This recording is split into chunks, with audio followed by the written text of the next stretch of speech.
Hello there, everybody out there. Hello, my name is Hugh Edwin Wills. I'm the sixth child of Richard Hardaway Wills and Margaret Estelle Bates Wills. I was born June 8th, 1920. It is now February 1, 2010. Can you stop right there? Can you stop? We can stop. Huh? We can stop all you want. I know, but the thing keeps running. Yeah, that's cool. Okay, that's and good. and prodding him along a little bit with some questions is his son, Ed Wills. My family, when I was born, my family lived on Day Avenue in Southwest Roanoke, Old Southwest. And when I was 3 years old, they moved to Arlington Road. And at which time we kept the house until my mother passed on at age 90 in one day. So we had that house on Arlington Road a good many years. I do remember my father. He had a touring car, and he would let me ride with him from our house half a block to the corner and then get out. I thought that was great, riding on the automobile with my dad.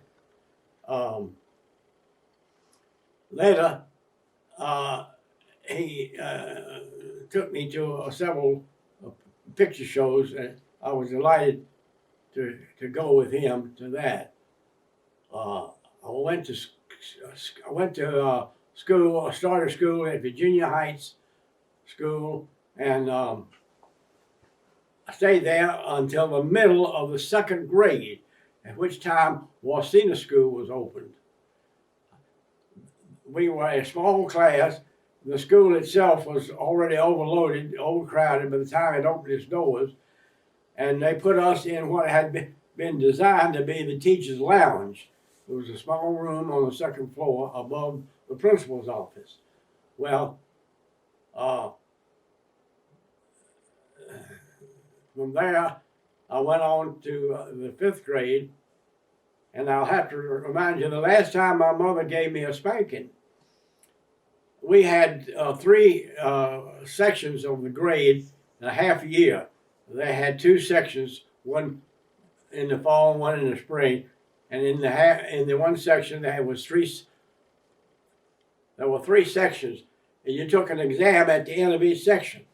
Then at the end of that period, that 3 period, you had a test that included everything from 1 through 3. However, if you made all A's, you didn't have to take that final test. But Hugh Wills had a mark on his citizenship, F. My mother said, I can't help it if you're dumb, I can't help it if you're smart, but I can help it if you run your mouth too much. So she gave me a spanking, laid me over the bathtub, buried my fanny, and spanked me with my belt, and I haven't forgotten that. Anyway. And that was about what, second grade? I was about 12 years old, somewhere in that neighborhood. And she told me that was the last time she was going to spank me because I was getting too big for that. Well, anyway, later on I went to the middle school, Woodrow Wilson, and stayed there through the 9th grade.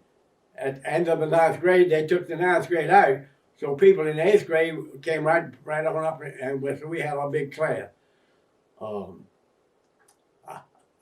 mother quit me because I talked too much. It didn't stop me from talking, because in high school, I was assigned to the incorrigible study hall. That meant I had been talking too much and sent out as punishment. Well, I barely got through high school at age 19 when the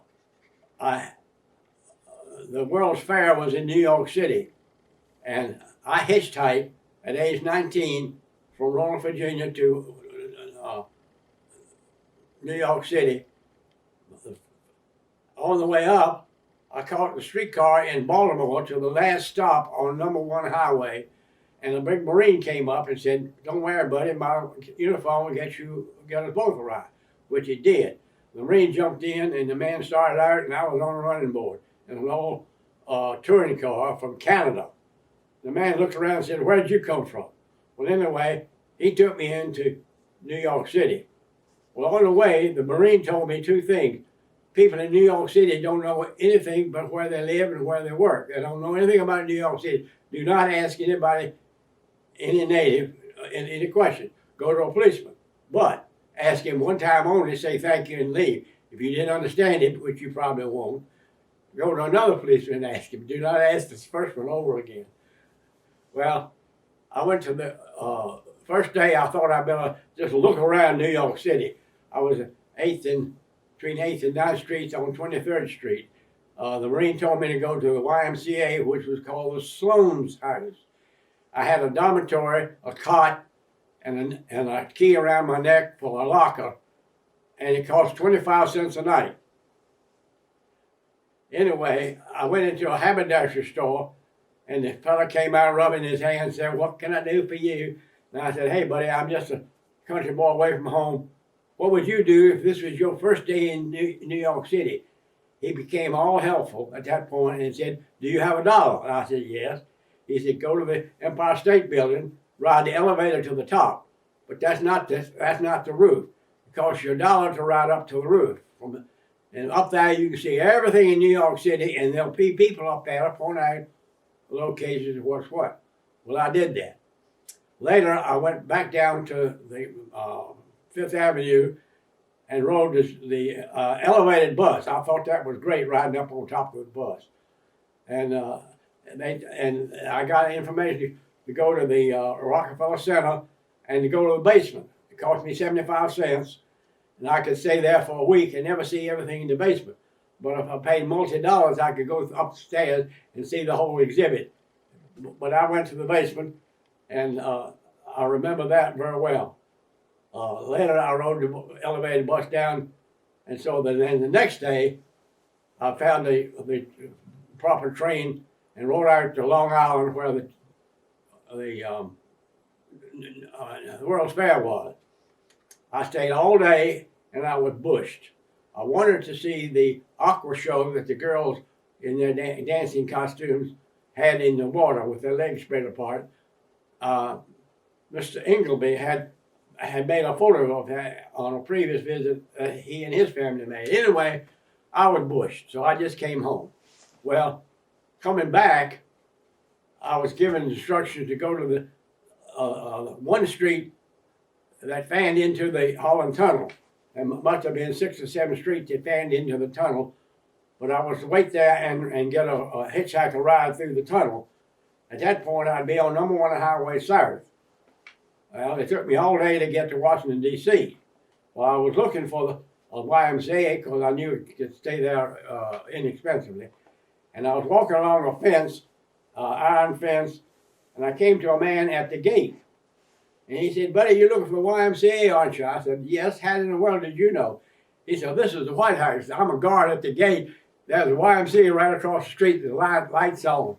So I spent the night at the YMCA. Next day, Sunday, I got a ride from Washington, D.C. to Richmond with a Catholic priest. And on the way down, he told me, "Do not marry a Catholic. You'll make a bad Catholic out of a girl and a bad Protestant out of you." Well, I took his advice. But I wish you'd cut that thing off. Go. Okay, I'm going to back up to about the first grade in high school. I started carrying papers to Washington Herald. They were shipped down here overnight and arrived in Roanoke about 5:30 or 6.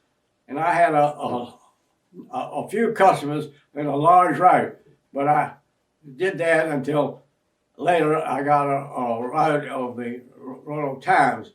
I carried the morning paper and the Sunday paper. That was quite an experience. I had to collect from everybody every week, and I always had as much as $1 in my pocket, but never much more than $1. So I barely had enough money to go to the picture shows. But anyway, I did that while I was in high school. Can you cut it off? I'm back up again. I remember when I was like 5 years old, my daddy brought me a balloon and told me not to blow it up and pop it. He sat down to read his paper. I blew it up and popped the balloon. He spanked me and put me to bed without any supper. Well, no sooner had he disappeared after supper, mother and grandmother, my daddy's mother, came in, give the little boy something to eat. The little boy shouldn't go to bed without the supper. I remember that little incident with my daddy. Your daddy was pretty strict. My daddy, if he said something, come, he meant for you to come right then. If he's telling you to do something, he expects you to do it right then. Yes, I expect he was. All of us children thought the world of Daddy. I had 4 sisters and 1 brother, all older, and they thought the world of Daddy. But when I tell anybody about Daddy, they think he was an awful person, and he really and truly, he was a good father. He put bread on the table and put a roof over our heads, and he was a good Christian man. Well, on with my life, I went through high school and graduated, as I said, and then I went to work for the North and Western Railroad. I camped on a man's doorstep every Wednesday until he finally hired me.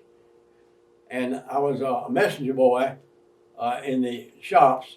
And What did a messenger boy do? Messenger boy, there were several different offices throughout the shop. They did various things, and each one had a manager. So I carried mail to the manager and picked up mail in our office mail and brought it back. Once every 2nd week, I went to the main office and printed time cards on an old-fashioned dresser-graph machine, and that was a problem because it would spit out one, and you have to go back and do it over again, and then put it back in place where it had been in the first place. Well, later I went on my time as an apprentice electrician, and I worked in the headlight shop, and so when a locomotive came in for repairs of any kind, one of the first things they did would take the headlight off, and if you remember looking at an old steam engine, there was white smoke coming up from toward the conductor's cab, the engineer's cab. It wasn't smoke, it was steam, and it was coming off of a steam generator. Well, that had to be removed, and it was too heavy to pick up, and there was an overhead crane with a crane operator, and you stick your hand up and said, whoo, and the crane operator would come and drop a hook down to you. You'd hook it to the steam generator, and up he'd go and place it down on the floor. Well, we had a janitor who had a hand cart, and he would then take it into the shop where it would be going over by the senior electricians to see. My job was to fix the cords that came down to put lights on the various steam gauge and whatever gauges there were in the locomotive. They were like extension cords, but they were thick, and you had to make a hook and put them on a screw and screw a nut on them to connect them up. Well, along about that time, World War, the clouds, they were starting about war in Europe. And so I decided that the more training you had, the more likely you were to live. Well, that wasn't true, but that's what I thought. So I joined the National Guard and went to the first encampment, which ordinarily was 2 weeks. This one was 3 weeks in what was known as Camp Drum in upstate New York, not far from the St. Lawrence River. We were there 3 weeks. I went up on an advance party, and we helped set up tents. and that was a maneuver. And of course, I was at that point I was a apprentice radio operator. Of course, I didn't know beans about Army radio, but I had to make them think I did. Anyway, later, on February 3rd, 1941, the entire 29th Division was inducted into federal service, which is tomorrow is February 3rd, so that's an anniversary coming up tomorrow. Wednesday. Today's the 1st. February 3rd, Wednesday. David, okay. Anyway, we first stayed in Roanoke for a couple of weeks, and they weighed me, and I didn't weigh enough. I didn't weigh 120 pounds. That was the minimum. I weighed 112 pounds. The doctor sent me home to get a good night's meal and come back the next morning. I came through the market and bought bananas, and I was sitting on my bunk eating bananas, and the guys were poking them down me as fast as I could eat them. One fella came up and rubbed my belly, and I puked all over the floor. Anyway, the doctor called me up on the stage. He said, "Don't take your shoes off, buddy. I'm not going to look down." So I weighed enough to get in, and I passed muster. Then we went to Fort Meade, Maryland, early in the spring, and then later, still early in the spring, we got draftees that filled out our ranks. We, as National Guard, didn't have the number for each company, and the companies were filled out with people who were drafting. Most of them were from Southwest Virginia. After that, we went to A.P. Hill Military Reservation. I think we opened up A.P. Hill. We were the first troops there. However, the engineers had built a platform with barrels on top of the platform with cold water. And then we took bath in cold water. Woo! Okay, I surely can remember that. The maneuvers lasted until fall into December. We were on our way home on the first maneuver when on a Sunday, I was on guard to direct the service company trucks where to get gas. They had 2 gas depots, and they were filling up gas. And the word came around that the Japanese had bombed Pearl Harbor. That was Sunday night of December the 7th. We made our way back to Fort Meade and stopped at A.P. Hill on the way back. There's a little store and a corner, and I went down there. I wasn't supposed to, but I did, and that was the company commander. But President Roosevelt was giving his famous speech, "This day of infamy shall not be forgotten or forgiven." Anyway, I heard that speech that Roosevelt made that was so famous. I had 50% would get granted Christmas furlough. Well, after the bombing of Pearl Harbor, they cut that 25%. Well, I still made the 25%, so I went home for Christmas that day, that 1941 Christmas. Cut it off.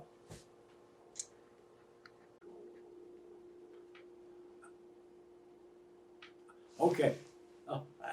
After coming home for furlough, I went back to Fort Meade, and they immediately trucked me to Camp Pendleton, the south end of Virginia Beach, and we were on another maneuver. We were the Red Force protecting the beach, and the attacking force was the 1st Division. They loaded up on Navy ships in New England and came down and made an amphibious landing at Virginia Beach. There was snow on the ground at Virginia Beach. They nearly froze to death. I well remember that particular episode. Later, we went on the 2nd Carolina maneuvers. After that was almost over, I got assigned to Officers Training School, known as OCS, at Fort Benning, Georgia. I was not a 90-day wonder. I was an 85-day wonder. I busted out at day 85. I went back And I was by this time my unit had already gone overseas while I was in OCS, And which company was that? 29th Division. But Headquarters Company, 116th Infantry, 29th Division I was in originally. After the OCS episode, I was assigned to the Headquarters Company, 119th Infantry, the 30th Division, at Camp Blanding, Florida. That was in around Thanksgiving. Well, we did a little fiddling around and telephone work, and by this time I was a switchboard operator and a wireman. Well, in June, the unit was moved to Tennessee camp. It doesn't come to my mind. I'll think about it in a minute. Anyway, we had to put up pyramidal tents. A pyramidal tent is supposed to serve 8 men, but they were used as offices for the colonel, the executive officer, S1, S2, S3, S4. Those and message center. There was, I think, 6 or 7 tents put up. The last one in the row was a switchboard tent. I had to, because I told them I had done this before, they put me in charge of signing a telephone to each of the various, the commander and the executive and the S1, 2, 3, and 4, and so forth, message center. And I did a good job of that. I was real pleased with myself that I was able to set up the switchboard and all the, then we also we went on maneuvers and it came back and had orders to clean our equipment. Well, I cleaned my equipment in as fast as I could and went up and just reestablish the switchboard. We had to take the switchboard out and take it to the field on a maneuver and bring it back. Well, there was a colonel there who was unhappy because the switchboard wasn't hooked up. He said, "Who's your boss?" Well, I thought a military man shouldn't use the word boss, but he did. And so after that, I got our supply officer to get 2 old switchboards that I knew about. And you tied them, you lashed them to the tree, or lashed them to a pole. I put one on top of the other, and instead of having 12 telephone possibilities, I had 24. So that gave me plenty of space to run a telephone line to our headquarters company and one to the service company, and so forth and so on. I even had a line going to the chaplain. He didn't have one before. Anyway, I was very pleased with and in looking over the 3 regiments, 119 had the best net at the headquarters of any of the other 3 because I had run those right. I got the two switchboards that we didn't have to take down. We left those in place when we went out in the field. Well, went through the Tennessee maneuvers, and later we were transferred up to Camp Miles Standish right out of Boston, and we were shipped overseas. And we were on a convoy, and they kept switching around and changing courses to so that dodge the submarine, and we had no accident, no submarine experience on the way over, and we landed at northern. Now, this is when you actually were headed overseas. Yeah, I went overseas, and it was in northern, almost Scotland. We were Liverpool. We went into Liverpool. Later, we were transferred to the south of England, called Middleton-on-Sea. Well, there were 2 Middletons on sea, so we had to identify them somehow. Then later, we were transferred closer to London in a camp that had originally been for Scottish soldiers, and the beds were all 5 feet long, and straw mattresses. Well, it was called the Botchcombe. I don't know why the English said it in that way, but that's the way they did. I went into a restaurant. It was John Milton's, the famous blind poet, restaurant. And there was a sign on the wall that said, if you don't see something, ask for it. Am I on the line? I don't see something, ask for it. I called the lady over and I said, you see that sign? Yes, I see that sign. I don't see any coffee. I'd like some coffee. Huh, you're in England now. You'll drink your coffee after your meal. Yes, ma'am. Well, you cut it off? But anyway, well, then of course, we were in England until D-Day. On D-Day, we were in a little maneuver of our own in England. And we went over to Omaha Beach approximately 1 week, maybe 8 days after D-Day. And we were then in the thick of the fighting, the hedgerow deal, all the way through that. And later, we went up through France. The 29th went down to Brest. They had quite an operation and lost a lot of men going into Brest. But we went up north, 30th Division, through France and into Holland. And we were pretty much stuck out a long finger on the 9th Army, and they told us just hold in place until the rest of the army could catch up with us. We ate K rations, which is a certain type of food. It comes in a box like a Cracker Jack box, breakfast, supper, and dinner. Three different boxes made one meal, one ration. One ration is 3 meals for a soldier. Anyway, that was quite an experience in Holland, while we didn't have anything to do really, but just sit tight and wait for the rest of the army to catch up with us. We had some shelling, and I lost some wire going to the switchboard. I had to replace that, and that was, I had to do that as fast as possible to keep the communication going. Well, we went in Omaha Beach on a small boats. I forget the terminology for those boats, but anyway, we hit the land and spray came up and got my rifle wet. And I just exchanged that rifle with somebody else. I wasn't going to clean it up. But anyway, I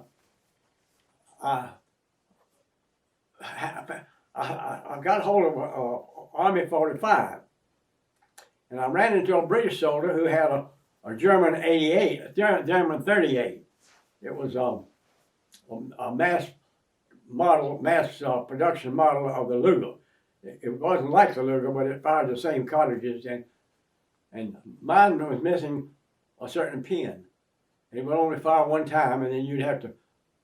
Well, I got a mechanic of Holland, a civilian, to make me a pin.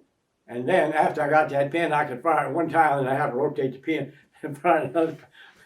But I carried that pistol, and then later I found another 45 somewhere along the line. So I had a shoulder holster with 45. Combat was rough. However, the rules and regulations and the discipline in combat were relaxed. You didn't have to, as long as you did your job, you didn't have to cross the I's and dot the,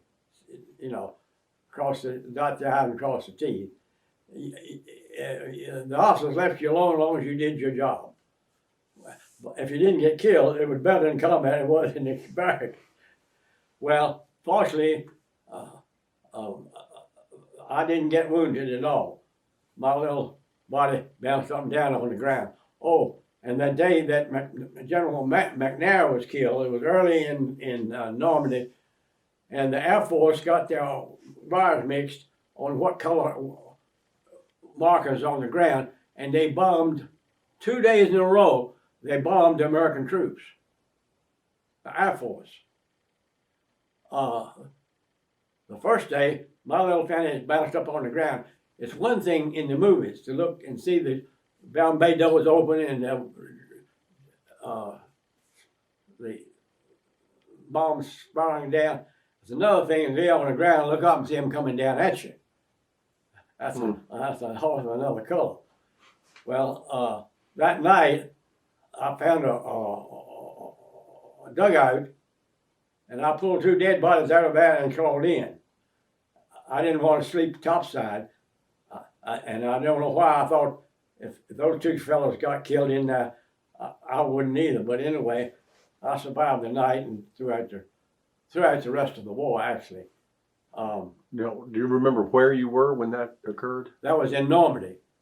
That was early, right at the time of the bombing when the Air Force bombed us. But during the course of action, I was under artillery fire from the Germans and also from our own people. We got, there was known as friendly fire, but it would kill you just as well as any other kind of fire. Anyway, so much for the Army. I came home, I was 25 years old, and 6 days after discharge, I got a job with Western Electric. Most of the soldiers, when they came home, they took a month sabbatical leave, or whatever kind of talk, and they drew rocking chair money from the Army for 1 month. I didn't draw any rocking chair money. I got a job 6 days after discharge, Western Electric. Where was Western Electric located? Well, that was in Roanoke. But I worked not more than a week, and they sent me to school in Richmond, and I stayed 3 weeks in Richmond. And I went to night school. After the school, they assigned me to a night job in Richmond, and then later I was assigned to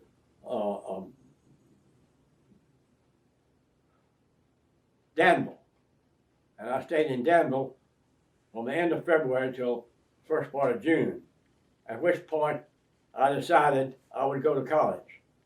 One of the foremen told me that his brother was a foreman, and he told the other people what to do, and he was just a gang leader. His brother went to college and he didn't, and so that influenced me to think about going to college. So I did. I went to summer school in Roanoke at a day school, taught by a fellow I had been in high school with, a fellow I knew intimately. But anyway, he was a teacher. He'd finished Roanoke College. And later on, where was it? I lost my train of thought. Going to college. Oh yeah, I went to Virginia Tech. I had to take solid algebra at night, and I had to take plain algebra at night, and solid algebra in the daytime, and solid geometry. Solid geometry and plain geometry. I had plain geometry in high school, but for some reason I didn't get credit for it in college.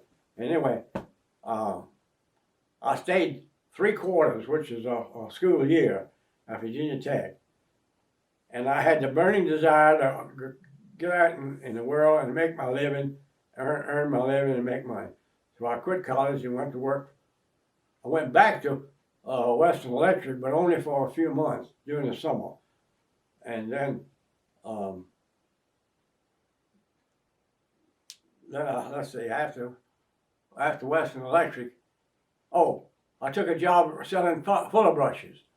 And I sold fuller brushes for about 22 months and did very well at the beginning. And I was married during that time, and I got lazy. I had to go to work somewhere else.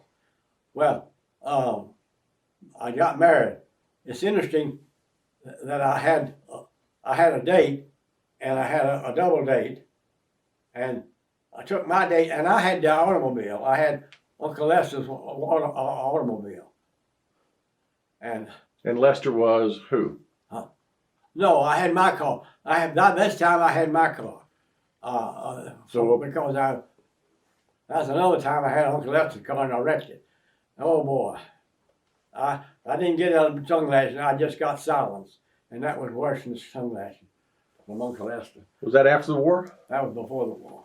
Oh, no, that was after the war. Yeah, that after the war, while I was going to summer school, I think. But anyway, I had my car, and took my date home first, and took the other fellow's date home to Salem. Well, I don't know why we got there. I got out of the car and stood on the sidewalk, and she got out of the car, preparing to walk up the driveway to her home, and she gave me a kiss. And I said, "Ooh." On the cheeks or the lips? I don't remember. It must have been the lips. Oh. Anyway, she and he went up, and I don't know what they did in the darkness of the porch, but anyway, he came back, and driving back, I said to him, "Hey, I like that date you had. I think I'll ask for a date." I was kidding. Well, he took umbrage at it. And I said, "Well, my God, if you're going to do that, I'll do it." So I called her for a date, and she gave it to me. One thing happened to another, and we got married in less than a year. And she lived with me 37 years before she passed on due to diabetes.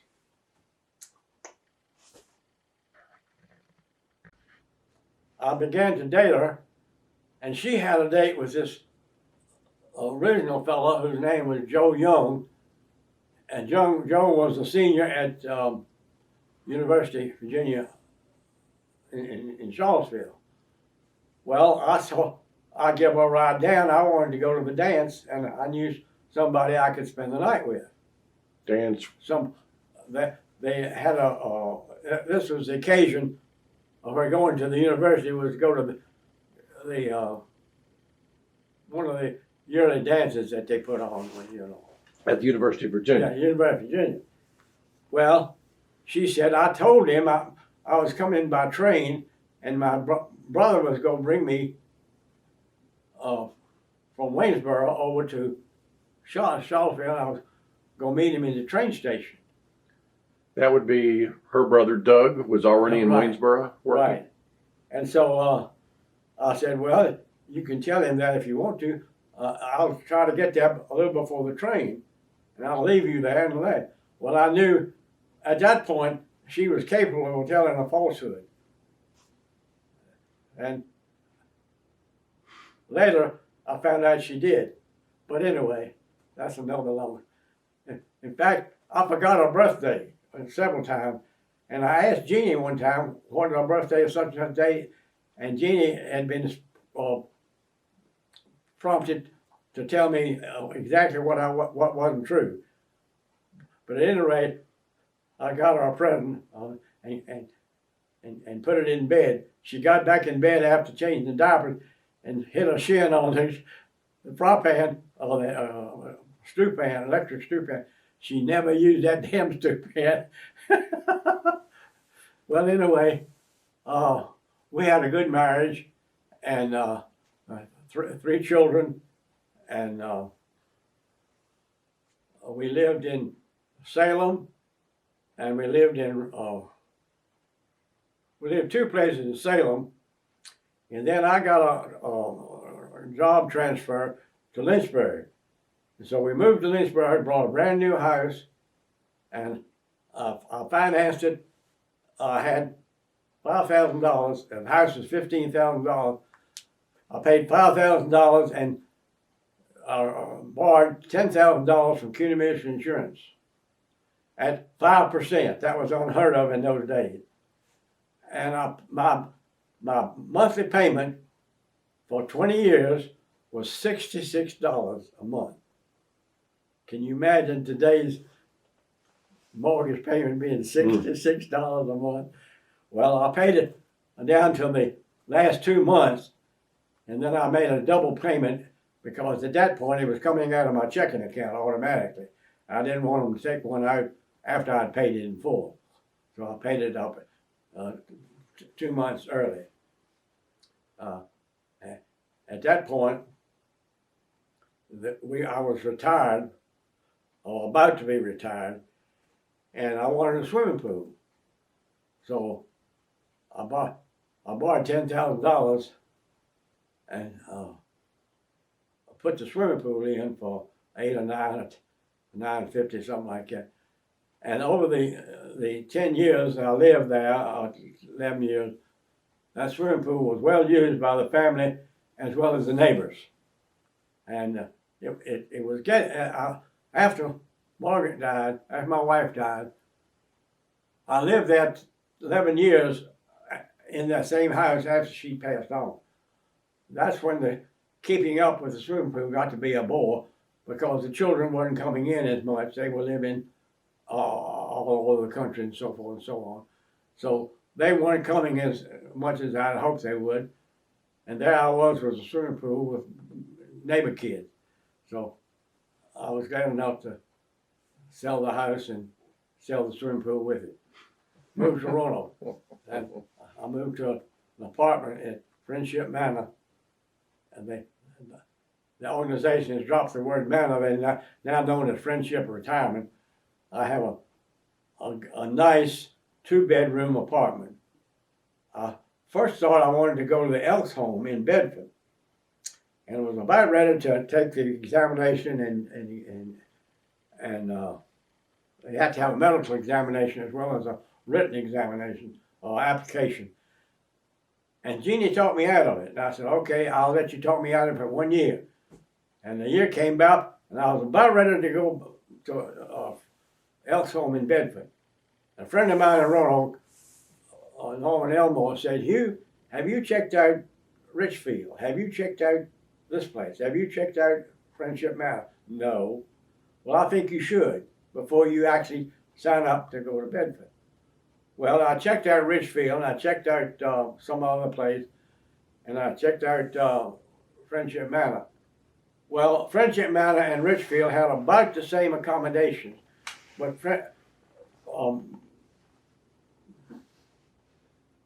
Richfield had about a $200 more monthly expense than, so I went to Friendship Manor, and I've been here now almost 13 years.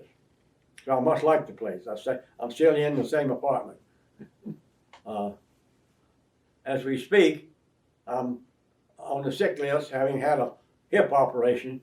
I'm getting better every day, but I'm still weak and need to regain my strength and other things too. But anyway, that's my life. That was a kind of a abbreviated skim over version. What we're going to do tomorrow is we're going to get you to fill in a little more detail. All right. You can do it tonight if you want to. Tomorrow's enough. What time you have to have it back? 4:30? Doesn't matter. I thought you rented it for 1 day. That was the plan. The best laid plans of mice and men Yeah, oftentimes go astray. okay. Well, I thank you for taking this evening. You look like you're in ready to get up and move around a little bit. Well, I guess I am. Is that still on? Yeah. Oh, it is. Why is that still on? I got to ramble some more and talk about some of the stuff. That's where the fun comes in. Oh, that's where the fun comes in. Yeah. When you think you're off camera. I know Ed was doing one of Uncle Dick, and I kept chiming in, and Ed told me to shut up. This was Dick's program, and I'd come later. So now I'm on camera. Yeah, this is your moment. This is your moment. Did you ever get thrown in jail? Huh? Did you ever get arrested? No. I got many tickets, more tickets than I want to remember. What kind of tickets? Speeding tickets. I remember one in, not Radford, what's just beyond Radford? Pulaski? Pulaski. I went around in a blue car and up the mountain on the old road, and that blue car pulled me over. It was a policeman. And he took my driver's license and actually took me to the sheriff's office. And the sheriff said, well, we're going to keep your license until everything works out. I said, what if I get another ticket? He said, you're not allowed to get another ticket. Just tell them I got it. So I had to drive 2 or 3 weeks without a driver's license. Did they tell you why? No, he I think he was taking a bribe because he took my fine right there Yeah. in Pulaski. But I finally got my, and I didn't have any more trouble in Pulaski anyway. But I've had more tickets than I want to remember. Years ago in Virginia, if you got 2 speeding tickets, 2 moving violations in a year, you lost your license for 60 days or thereabouts. And I remember the second time, Ed was sitting up on his fender laughing at me when the cop wrote me a ticket. He was about 8 years old. And I did lose my driver's license for 2. Just as I moved to Lynchburg, I got moved, and then my wife's brother, Gene Blackett, brought me a mail, and in the mail was I had to surrender my driver's license for 2 months. And I felt like I was naked out there waiting for the bus. Everybody else running around driving with people in the car and dogs and cats and so forth. And I felt like I was out there naked waiting for the bus. Well, back then the bus came all the way out Timberlake Road. It came all the way. I had to walk down Woodhaven, which was about like 2 city blocks. I was so glad to get my driver's license back. I remember. But no, I never was arrested or went to jail.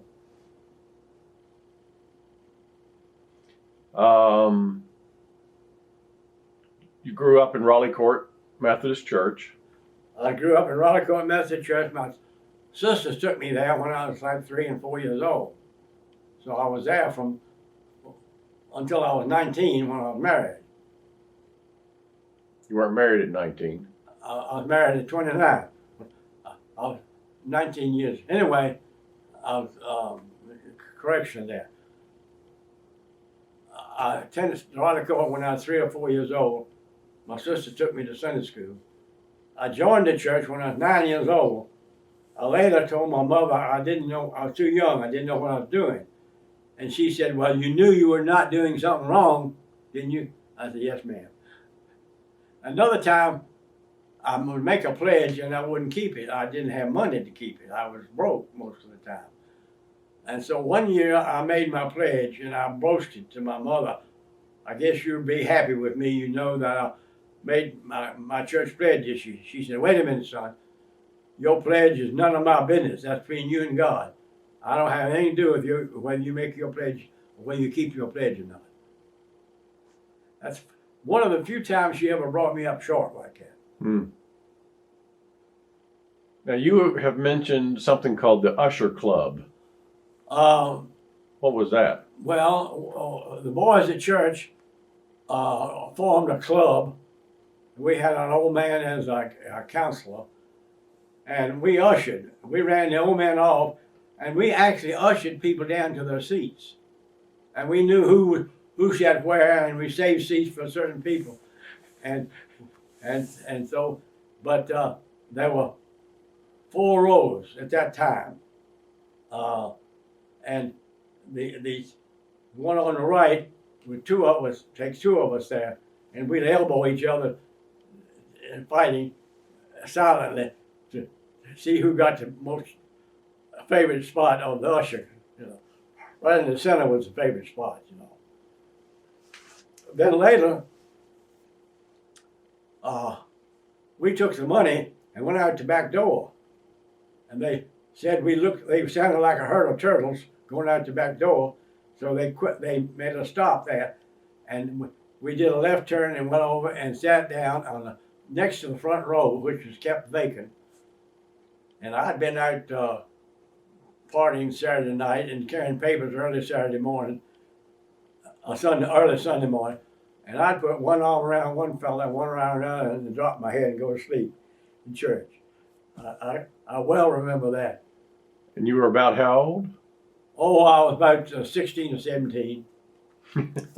and four members of that usher club decided to become preachers. Two made it and two didn't. Uh, uh, uh, the two that made it stayed in the ministry all their lives, retired and died in retirement. The other two, one was too stupid to make it, and he couldn't do anything right. And the other one, I don't know what happened to him. He just decided to drop out. And but we had a good time. We had a party once a month, usher club, and we'd bring girls in and what have you, and have a steak out, a cook out, or I've forgotten now what kind of out we called it, but we did that, and we tried to do that once a month. We went to the church. I remember I followed a girl around for a week asking her for a date, and took her to the dinner party at the church of the usher club, and the preacher was presiding, and I was sitting next to my date, first time I'd ever dated her, and the preacher said, "Hugh, put your hands on the table." I was holding hands on the table.